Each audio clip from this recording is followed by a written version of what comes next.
Today we continue with our series, Things You Need to Know. Today, that sweet, sweet smell. What does a dog, baked goods, floor, and a buyer have in common? They all smell. Ready, set, and go.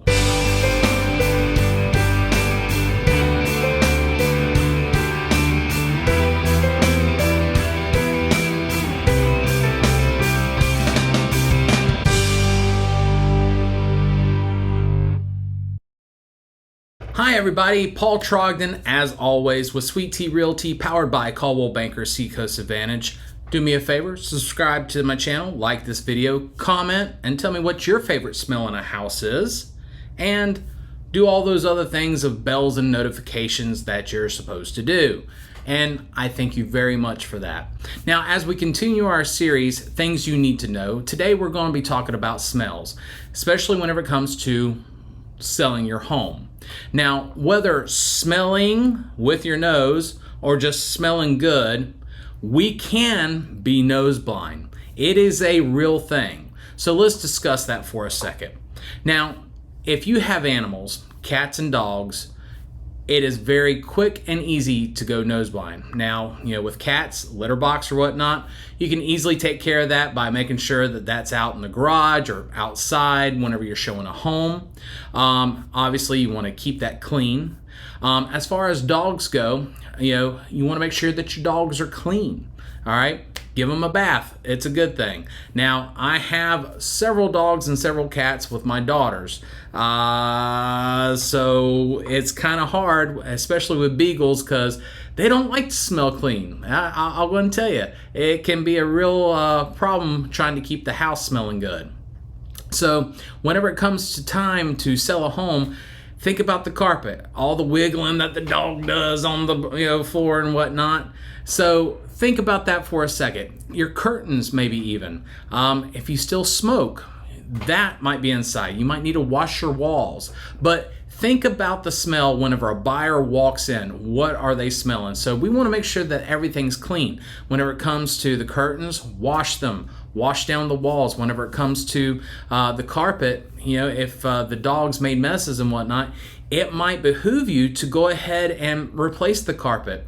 Yes, you might have to spend some money up front, but you'll get that on the back end by keeping the price up. Or just know that you might have to bring the price down due to animals being in the house with the smell.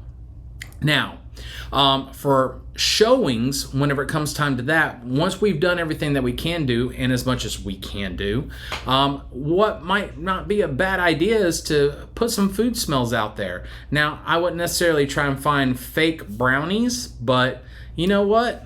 That morning of, or if you have enough time in between of a show and request and being able to show the house, cook a quick pan of brownies or maybe a couple cookies real quick that will take the house to a whole nother level. Now, be careful whenever you're doing this, especially whenever it comes to plug-ins and stuff like that. As good as they might smell, I'll be honest with you, sometimes if it's overpowering, whenever a buyer walks in, especially if you didn't get everything completely clean, now you have this sweet and sour mix that, again, you might be nose blind to. So be careful of that. But with that said, on the flip side, you don't want it too powerful for them to just walk in and say, okay, what are they hiding? What's going on?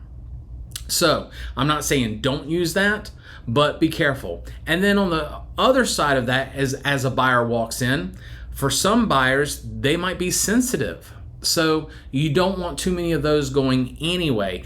Maybe one per room at most and at the lowest setting.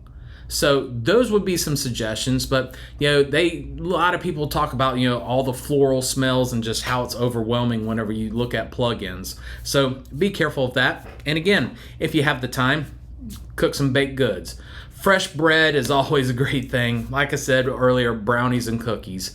But we love our animals. We let them know that animals are living there, but we are trying to represent your house the best way whenever it comes time to sell, because we're trying to get top dollar. Because at the end of the day, we want you sitting on your front porch sipping sweet tea and moving on to the next chapter of your life and The way that we do that is by taking care and listening to some of these tips that we're giving along here. Now, this could almost be a tip and a sip, but I want this part of the series of things you need to know when selling a home. With that said, folks, God bless.